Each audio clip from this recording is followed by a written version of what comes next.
Hello everyone, I'm Professor Plank. I respond to various theological and ideological questions and claims from a rationalistic and naturalistic approach in an effort to give and explain the opposite viewpoint and help to balance the conversation. Before we get into today's video, special shout out to my most recent super thankers, Design Tech DK, Perky J Del Caddy, Galactic Vagabond 9772, Mad Scientist 72, Piao Meow Noir in a Waifu Car, and Sanity Not. Thank you for your kind support of my channel. You are the pragmatic, powered armor helping this irreligious Iron Man take down extremists. Thank you very much for helping me to continue to do what I do. And if you like what you see in this video and would like to help out the channel, make sure to subscribe and click the bell so you'll always be notified when new content comes out. And of course, like this video, maybe pop in a comment. All that goes a long way towards pleasing the just and true and designed for the betterment of all mankind YouTube algorithm and keeping my channel motoring along. Now on to today's video.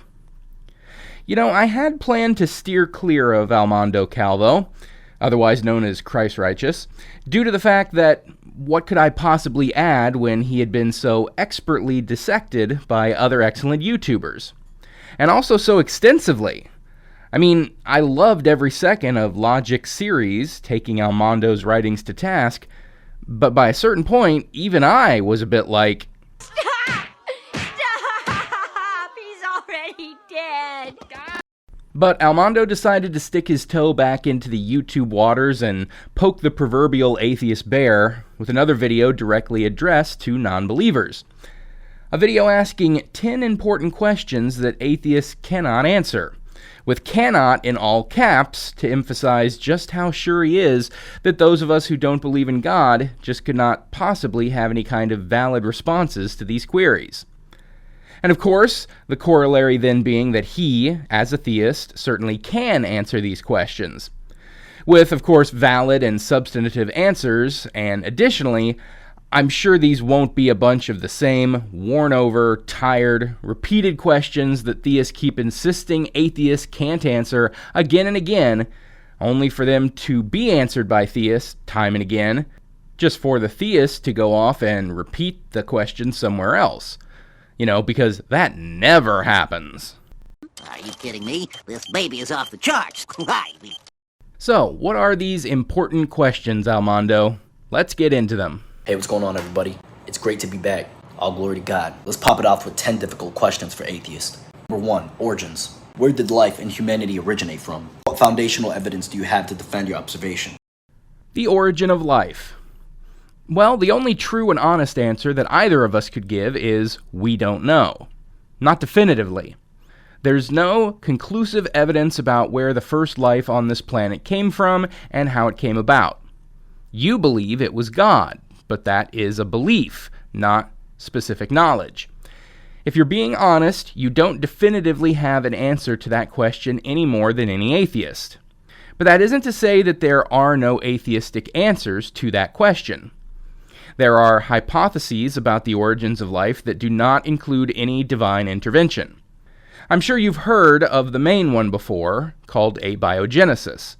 The idea of chemical reactions and natural forces occurring that resulted in the formation of the earliest building blocks for life, and that life then evolving in complexity until it became larger, more complex life, and ultimately organisms that themselves continued to evolve until, after millions of years and lots of natural selection, you get the diversity of life that we see today. And this is not just fanciful pie-in-the-sky hypotheticals with little to nothing to back any of it up. Everything I just laid out has been proven conclusively as scientifically viable. It's been proven that amino acids can and do form through chemical reactions and natural forces. The Miller-Urey experiment proved that a bit of water, methane, ammonia, and hydrogen, plus a little electricity, formed into glycine, alanine, aspartic acid, and aminobutyric acid. These are important early chemical steps for life to form. Then we have proven that under the proper conditions, amino acids like that do naturally form into RNA, ribonucleic acid, a precursor to DNA. And we have known for quite some time that RNA has the ability to evolve and can evolve into DNA, and therefore life as we know it. So every step in the process of abiogenesis and going from simple chemicals to more complex life has been proven as totally viable. And then, of course, evolution and natural selection leading to life expanding and diversifying has also been proven. And it is beyond a shadow of a doubt. That is absolutely what is responsible for the diversification of life. It's beyond question at this point. So yes, there is a solid secular answer to the question of how life originated. But again, in total honesty, we don't know to a certainty that this is what happened, because we don't currently have any evidence that conclusively shows exactly how the earliest life arose. And that's as true for you as it is for us atheists. You have your unproven hypothesis, and non-believers have other unproven hypotheses. And there are others beyond abiogenesis as well. But with it not being known to a certainty, what you have to do is figure out which is the most likely based on the evidence. And abiogenesis is a completely viable option with every part proven possible. Your claim, however, that God did it is not. That notion is based on a lot of unsubstantiated presuppositions. Any God that could exist would have to be a supernatural force. You haven't proven that the supernatural exists or is even possible to exist in a world/universe that operates on physical rules. Even if you could, you would then have to prove that a God exists at all. And even if you did, you would have to then prove that your specific Christian God exists. And even if you did, you would then have to prove that that God specifically and intentionally created life through supernatural means. Because even if your God could be proven to exist, that still wouldn't automatically mean that it created life through divine magic. Even in your biblical worldview, you still acknowledge that things happen totally naturally, right? Fire spreads through natural thermodynamics, not because God's casting a God fire spell, right? So even if you could prove a supernatural Christian God, you still haven't proven that it made life in defiance of natural law. This is what is so ridiculous about this question, and make no mistake, it is probably the number one most often asked question by apologists that gets answered over and over again.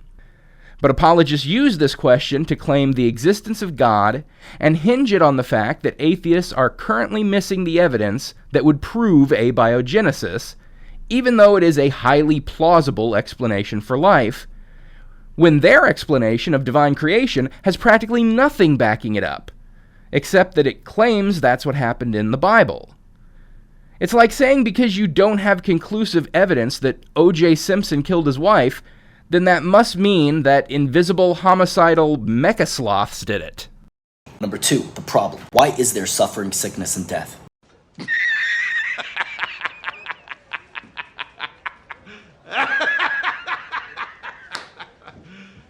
You serious? Because there's no God. This question makes very little sense to me. I mean, this is essentially a question of the problem of evil, right?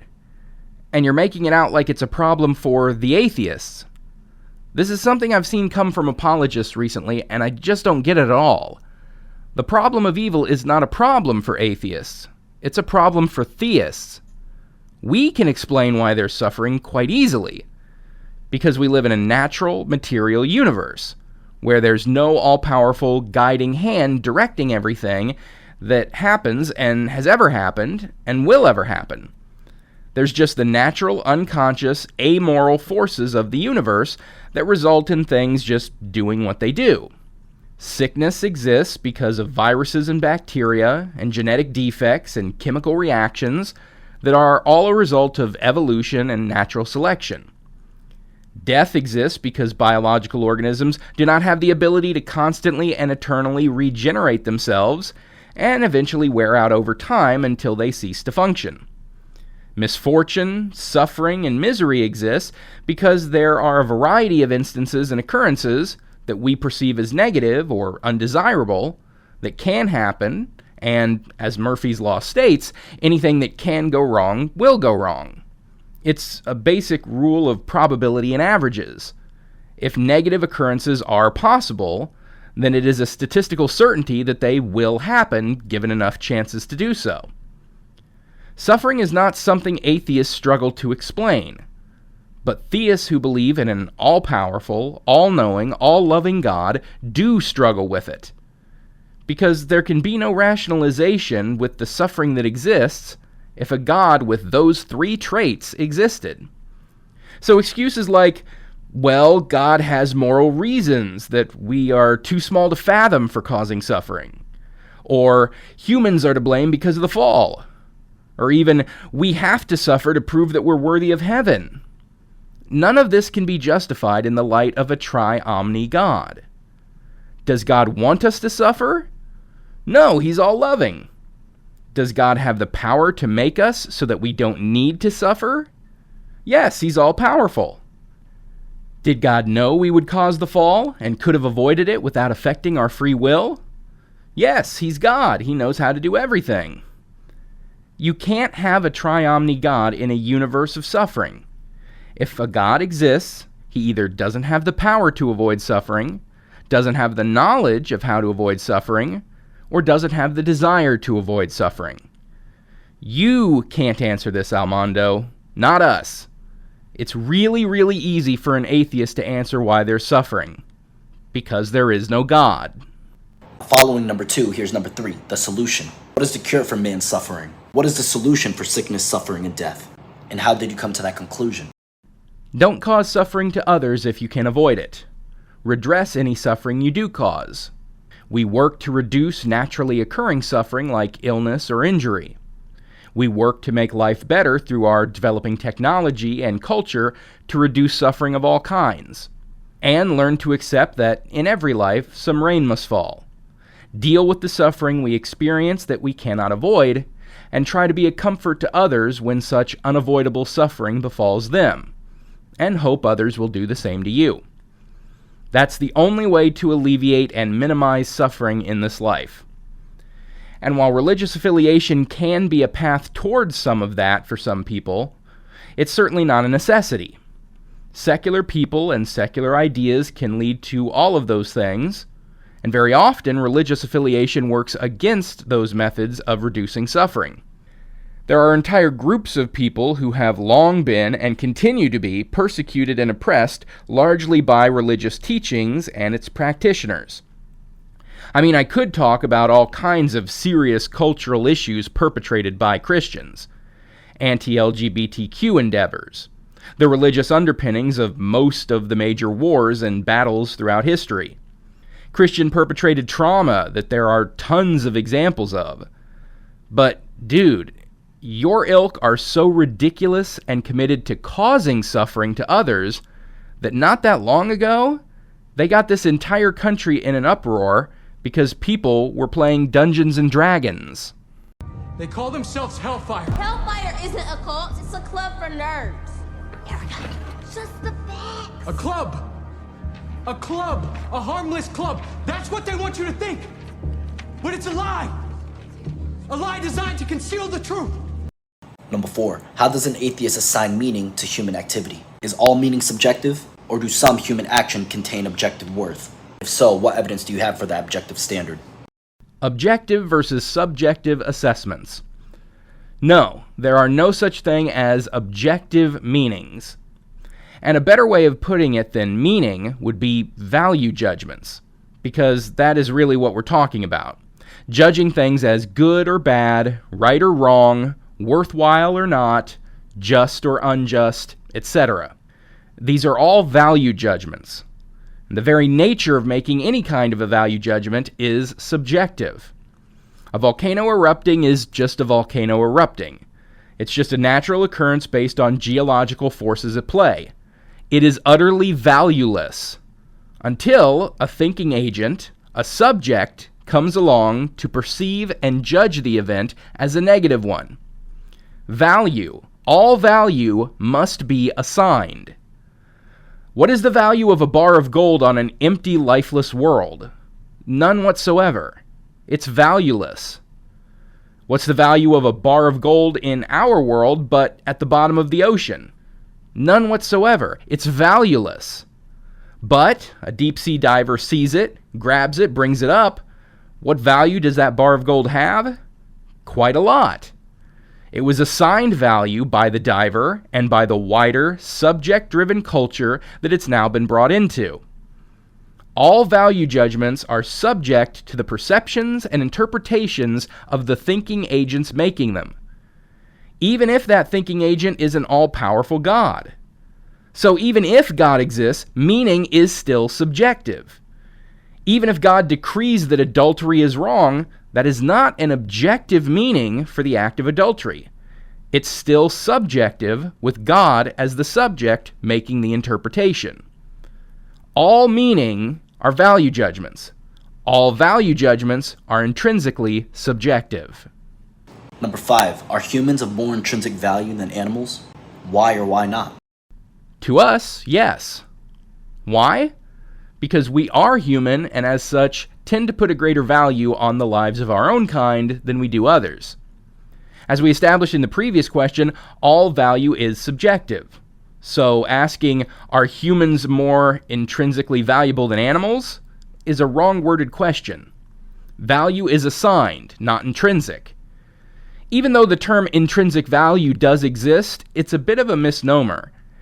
It's typically used in finance to measure an asset's worth utilizing an objective financial measurement. But it's understood that that financial measurement is itself subjective. It's judging the value of that gold bar based on the current market price for gold, rather than based on what the pawn shop down the street is willing to pay you for it today. But the current market price of gold is still a human-derived, subjective assignment of value. So too, the value of any life is a subjective assessment. And the subjective nature of the value of human life versus animal life can be seen in any pet owner who would save their own pet, their own furry family member, from falling off a cliff before they would save the life of a total stranger, even though that stranger is a human. It's why we get viscerally upset when animals die in horror movies, but barely bat an eye when the scummy villain gets the business end of the slasher's machete. But in general, we tend to place greater subjective value on human lives than we do the lives of animals.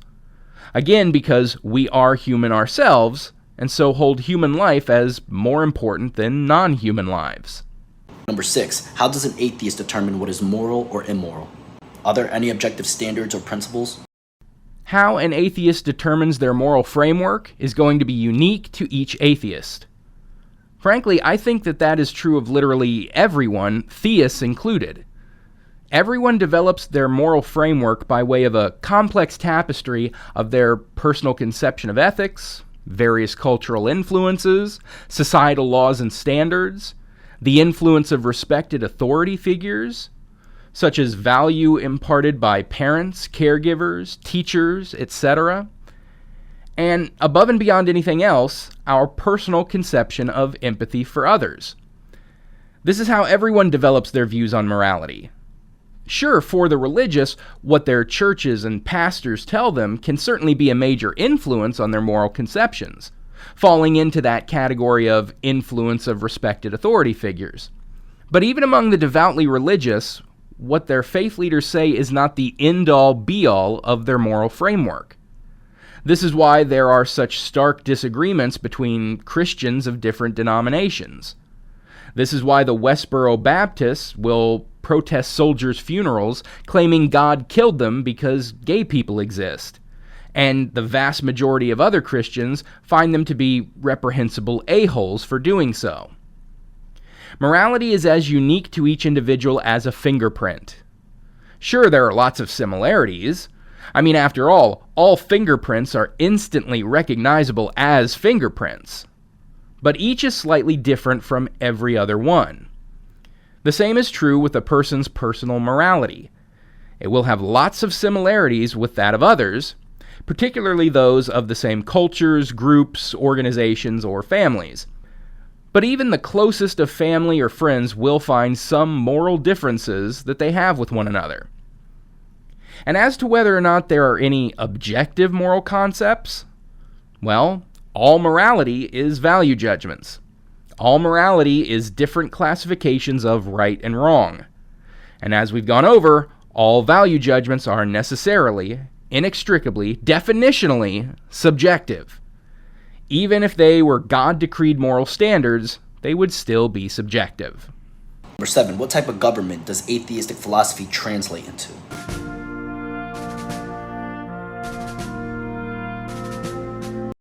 Congress shall make no law respecting an establishment of religion.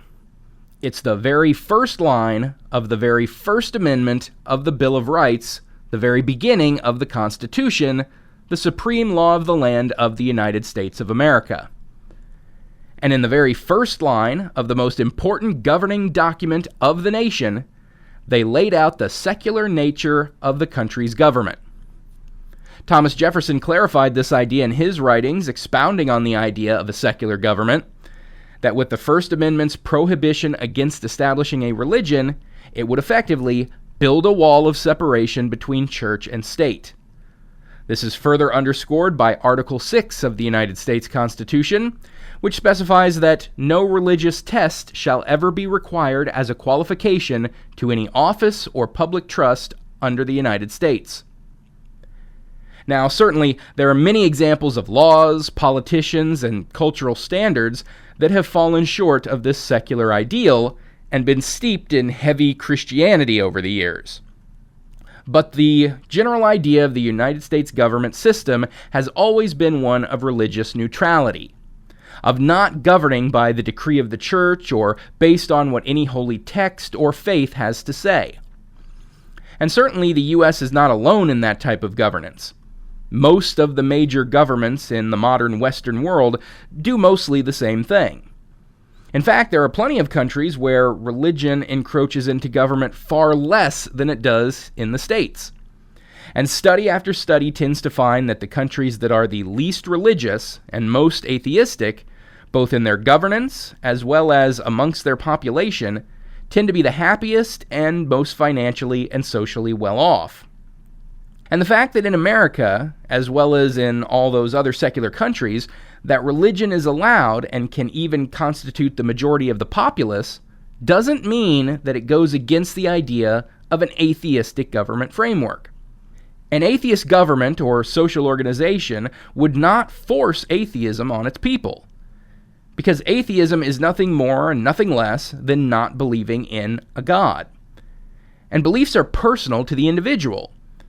So an atheistic government wouldn't insist on everyone not believing in God necessarily.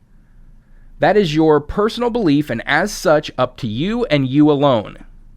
An atheistic government would simply be one that is not motivated in any way by a belief in God.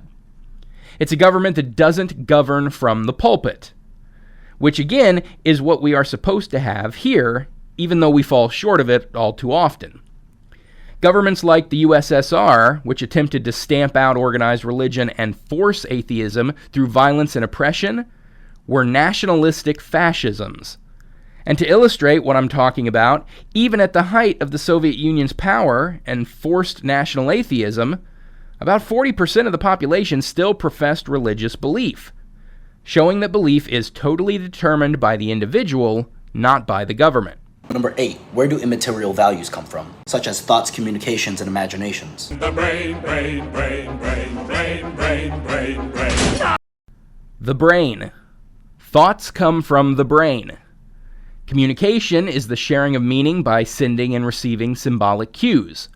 It's figuring out a system of symbols, such as language or signs, to express our thoughts to others. So, communication, too, comes from the brain. Imagination is the ability to conceive of things that have not actually happened, and since concepts are just another kind of thought, also come from the brain. This is about neurology. It's certainly not a simple and easily understood thing by the layperson, but it is understood. We know how our brains form memories. We know how our brains form sensory input. We know how our brains produce and experience emotions. And we know how general thoughts are produced as well.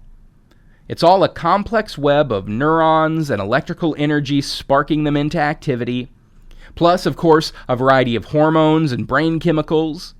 Different areas of the brain specialize for different information processing, all of it working together in a very complicated way to form the output that we experience as our cognition.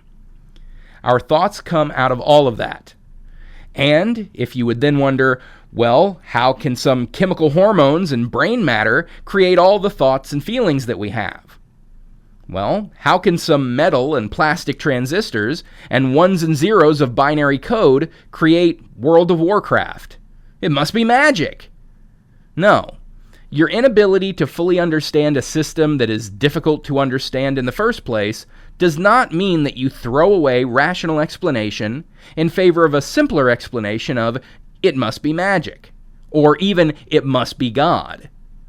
That's what led people to believe that the sun was the Eye of Ra, always watching them, because they could not understand the idea of a giant ball of gas undergoing nuclear fusion 93 million miles away. We know how the brain works. We know why it does what it does. If you have trouble understanding it, get yourself a textbook on neurology and get to reading. Don't ask atheists to explain it to you in 5 minutes or less in a way that you can instantly understand, and until they do, you'll consider it an unanswered question. Number 9, what is the authoritative ground for truth? I've answered questions about truth before, and it's always a colossal pain in the ass. Truth is something the entire field of philosophy has been debating tirelessly since the days of the ancient Greeks, and they don't seem to be any closer today to nailing it down than they were way back then. What is truth, Almondo? What do you mean by truth? Do you mean truth as in that which accurately comports with reality? Well, if so, then truth is relative, because we don't have the capability to accurately assess what comports with reality, seeing as we can only perceive with our fallible and limited senses. Even the tools that we develop to measure reality better than our senses are limited and fallible to certain extents. So how can we ever really know what truth is if we cannot accurately perceive reality? But you specified not just truth, but my authoritative grounding for truth. So, meaning, by what authority does truth exist? Or another way of saying it, who gave permission for reality to exist? Well, no one.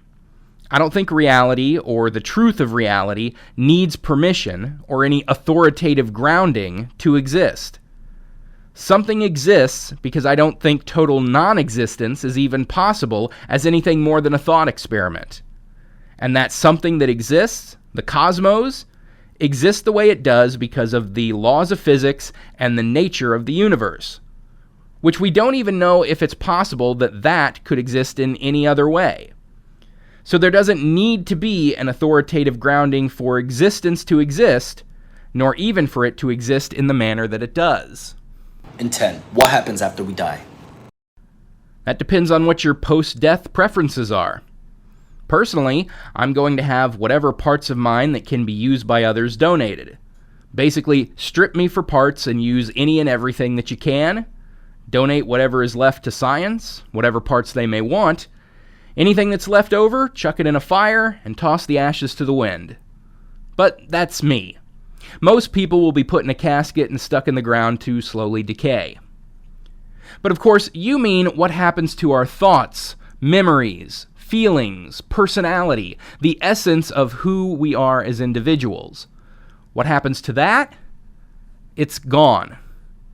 I mean, what happens to the files on your computer if your computer breaks irreparably? They're gone. Now, if you want to get technical, your thoughts and personality, much like the files on a computer, are created by lots of different parts of your brain working in unison to construct and maintain them. Who you are, your mind, is an emergent property of the system that is your brain. But when that system ceases to function, the emergent properties of that system can no longer be produced or maintained. In a physical sense, the material that made up your cognitive system will degrade into dust over time. So everything that you were physically will still exist forever. It'll just take on different forms. But in the sense of you as an individual, what becomes of you? What will you experience after death? The same thing you experienced before you were born. You will not experience anything, because your cognitive system that allowed you to experience anything in the first place has ceased functioning. And there's never been any indication, beyond superstition and mysticism, that anything resembling a mind can exist without a physical brain to produce it. So that is 10 questions up, 10 questions down from Armando Calvo. And of course, like we see time and again when told that these are questions that atheists cannot answer, they were all very, very answerable. Because just because you may not like the answer or don't find them satisfactory, that doesn't mean they aren't, in fact, still valid answers. Saying, "I don't know," is itself an answer. And even if I had given the answer of "I don't know" and nothing else to every single one of these questions, just an utter and complete "I don't know," not having a secular explanation would not necessitate automatically accepting a religious one. The time to accept any explanation is when there is sufficient evidence to warrant such acceptance. And then, when pretty much all of the questions can be answered better, with more evidence and more reason from a secular or atheistic standpoint, then certainly it blows the theistic position right out of the water. Your dissatisfaction with those answers, whether it comes from an inability to understand the subject matter, irritation at your religious axioms not being accepted, or incredulity at the idea of a God not being at the center of it all, that does not make those answers invalid. And even if it did, it would not make your theistic answers to those questions one iota more likely. And so that is where we'll end things for today. So thanks for watching, everyone. Don't forget to like this video, comment, and subscribe so you'll always be notified when a new video comes out. Till next time, I'm Professor Plank reminding you to keep striving for greater understanding. It's the best way to get wherever you want to go.